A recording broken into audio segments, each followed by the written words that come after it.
Hello, everyone. Welcome to a special edition, the London Marathon video show. How will the Americans do in London? This is Let'sRun.com co-founder Robert Johnson joining you, joined as always by Jonathan Galt and Weldon Johnson. Normally we do the podcast. Today we're doing the video show. What's today's question? Each day we're doing a different question of the week. Today, how will the Americans do? Not going to be that long of a show, about 10 minutes, because we only have 3 Americans making the trip over to Jonathan's birthplace, England, United Kingdom. We've got Lindsay Flanagan,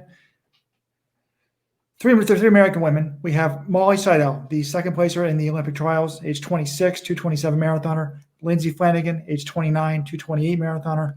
And then Sara Hall, the ageless runner, age 37, the 222 marathoner. Which, the first question I have for you guys, Jonathan and Weldon, is which of these women is your pick to be the top American? I'm going with Sara Hall because from what I've heard, I was trading emails with her coach and husband, Ryan, and he says she's really fit. I mean, he was very high on her prospects. He says this was her best build-up ever. He said that, she's been doing workouts faster than in her previous build-ups, and he told me, quote, "I know she's in PR shape, no doubt about it."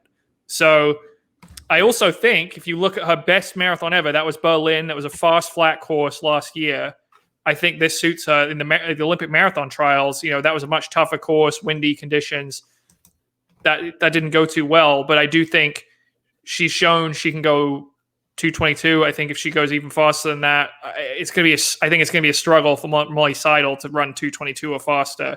And Lindsay Flanagan, I don't think she's even going to be in that ballpark. So I got to go with Hall. I agree with John. I think Molly Seidel was an amazing story. She's an NCAA champion. She made the Olympic team, her marathon debut. She's gotten a lot of press. Even this week, there's a great feature on her on ESPN.com about her eating disorders. But right now, I think, everything hasn't gone great for her in her build-up. So Sara Hall says everything's going great. So I think her A game right now is better than Molly's in the marathon, as crazy as that sounds, especially on a flat course. But, John, I guess the one caveat I have is, didn't everyone hear that Sara Hall was in great shape before the marathon trials? We did, and that is worth pointing out, Weldon, that her last 2 marathons she's dropped out of. So she tried to come back and run New York last fall after Berlin, said she had some stomach issues. And then in Atlanta, I think she basically said the course really just chewed her up and she couldn't, she ended up dropping out. So obviously, you take that with a grain of salt. But when I look at what she's done, I also spoke to Molly Seidel's coach, John Green, and he's like, look, we sort of threw this to build up together. We got what we could out of it, but it wasn't as long or as I think consistent as Sara Hall's build up. And that's why I'm going with Hall. Well, I thought I was going to be making a bold pick when I did not go with Molly Seidel, the Olympian, the darling of the media in America. I have zero faith in her in this race. I know she was a high school national champion. I know that she's a college national champion. I think that when she's on, she's incredibly good. But, John, you went to the race. You ran a 10,000 meters this summer, dropped out of that. I did not go to that one, Robert. I went to the Labor Day Showdown. Excuse me. It was nearby, but we kind of heard she was going to do this race and she doesn't even finish it. I'm like, that's not a good sign. But let's give a little bit of love to Lindsay Flanagan. I think the 3 of us would be shocked if she was the top American. But she, if you look at her PRs, she actually, her build-up, her half marathon before the Olympic trials, she was right with Molly Seidel. I think they were 2 seconds apart. She's run, 2:28 in the marathon. The problem I have with her is if you look at her 5,000 meter PR, it's like 16:01. So the 3 women actually have very similar 10,000 meter PRs, 32:14, 32:22. And so on, but 16:01 is just so much slower. I think her best case scenario is like a 2:26, and I don't think that's fast enough to run with Sara Hall. So Sara Hall is all 3 of ours picked to be the top American in Boston. But that being said, John, Ryan Hall seems to be very confident in the PR. I am not very confident in the PR. I mean, think about it. How many marathons? She's run like 15 marathons in her career, a ton of marathons. And she's only got 1 under 225. So, what are the odds that she's going to come up with another one after her last 2 races being a DNF? Well, I think the argument for that is look at what she's done in her other races this year. Okay, obviously the Olympic marathon trials, that's a biggie, didn't go well. But if you look at the other stuff she's been doing, particularly the half marathon, really impressive. I mean, 68:58 in Houston in January. She was the top American there. That's a PR in the half marathon. Then she comes and runs 69:03 on the treadmill in June. That's a treadmill world record for whatever that's worth. And then in August, basically solo, she runs 68:18, which is a big personal best, the fastest half by an American this year. I mean, that's no joke. And that was what, a month and a half ago, 2 months ago. So I think there's definitely reason to be optimistic that she's in PR shape. Can she put it together and hold on? And then the other question is, who does she run with in the pace groups? Because I was, messaging Ryan Hall about this. I'm like, how fast is she going to go out? He's like, well, ideally she should go out 70 flat pace, which is pretty aggressive, but he thinks she can run that. But he's not sure that they're going to be able to do that because right now he said he's heard the top group is 68:15 to 68:30, next group 69:15 to 69:30, then the third group 71:30 to 72 flat. And I think he'd rather have her go in the middle somewhere. So whoa. She wants to go out in 70 flat? That is what Ryan told me is he'd like to see her do. Yeah. I will be bowing down to her. If she somehow breaks 2:20 in this marathon, we should stop the presses, give her a black page. A woman adopts 4 children from Africa and is just finding her groove in her late 30s.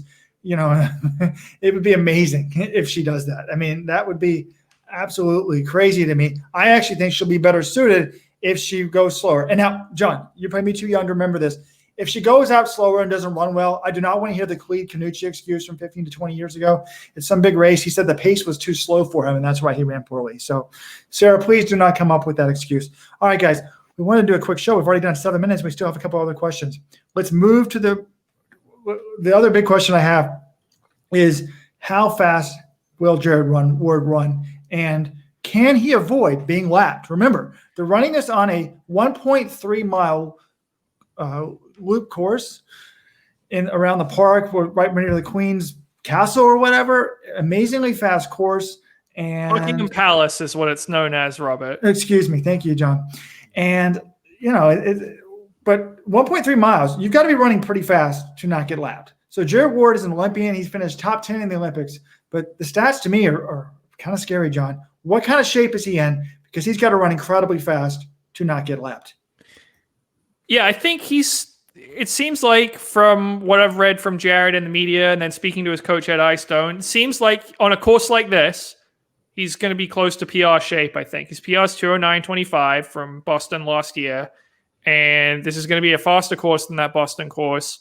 And it seems like he's pretty fit. It's not a full build-up. He didn't quite get the extended week after week of volume in there, but he got a pretty good stretch of 110 to 115 miles a week, and that's in 6 days. So I think they feel pretty confident, and I think he told Chris Chavez, if he doesn't get lapped, it might be if he can avoid getting lapped in this race, it could very well be his best race ever. So I think he's got a decent shot to PR, but again, it's like who's he going to be running with? Is he going to have anyone running sort of that 68 to maybe 208 to high 207 pace? I think there'll probably be some guys for him to lock in with that pace for. So, John, yes or no? Here's the stats. I've done the research. I made an Excel spreadsheet. If he runs his PR, if the winning time is 203 flat, and last year it was like, 202.24, something like that. If it's 203 or flat or faster, he has to be on PR shape at miles 24.9 or he will be lapped. I think that the winning time in this race, oh, wow, I think it's going to be under 203. I do think it's going to be at 203. The weather's going to be ideal. It's going to be in the low 50s, a very low dew point, a little bit windy in the men's race. But,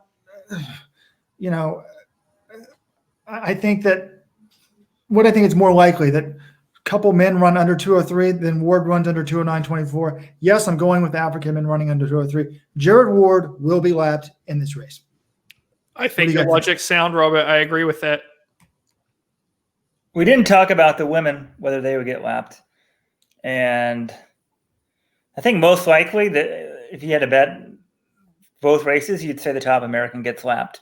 And that's sort of crazy. But also a course like this, 19 laps, of 1.3 miles. It just shows how great the top stars are of the sport right now and just how fast they're running. We used to think 2:20 was a great women's time. Well, now, we got our chart here showing 2:14, 2:15. The men's time, we used to think, oh my gosh, 2:05 is unbelievable. Well, now we've got a chart, going down to 2:01 flat.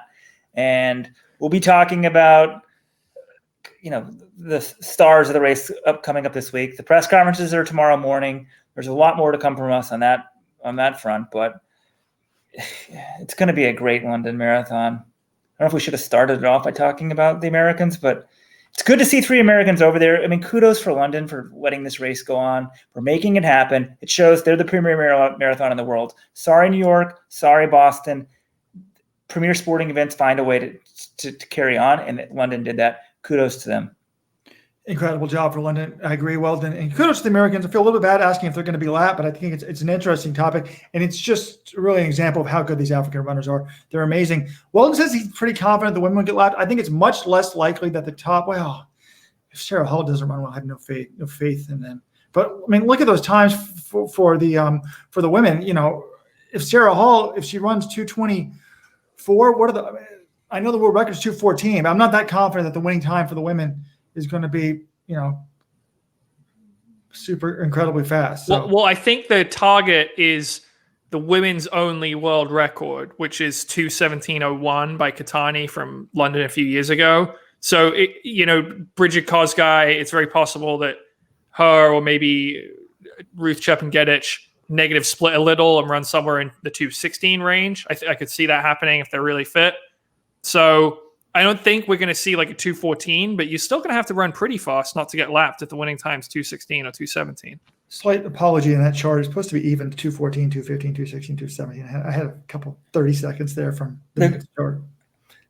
Rare mistake by me. Never happens. I mean, the crazy thing with this women's race is, and we'll talk about the fields later this week, but Bridget Kosgei, the new world record holder, she's 3 minutes faster than Ruth Chepngetich. It's 2:14:04 and 2:17:08. I mean, 2:17 is a time that's the fourth fastest woman in history, and she's 3 minutes faster. So 3 women ever have run faster than. Then you got Vivian Chariot, who's been done very well in London. She's only run 2:18:30. I mean, she's now 4.5 minutes behind the world record.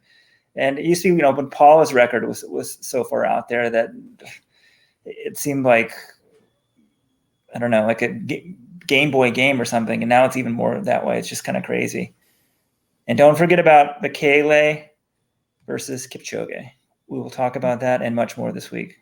Well, it's been good, guys. We promised to be short. This was our daily question. Thank you, VIP subscribers, for supporting us. We really appreciate it. We'll have another question for you tomorrow. Yeah, if you want to be a VIP subscriber, go to letsrun.com/subscribe. You can save 20% on running shoes and get exclusive content. Thank you, guys.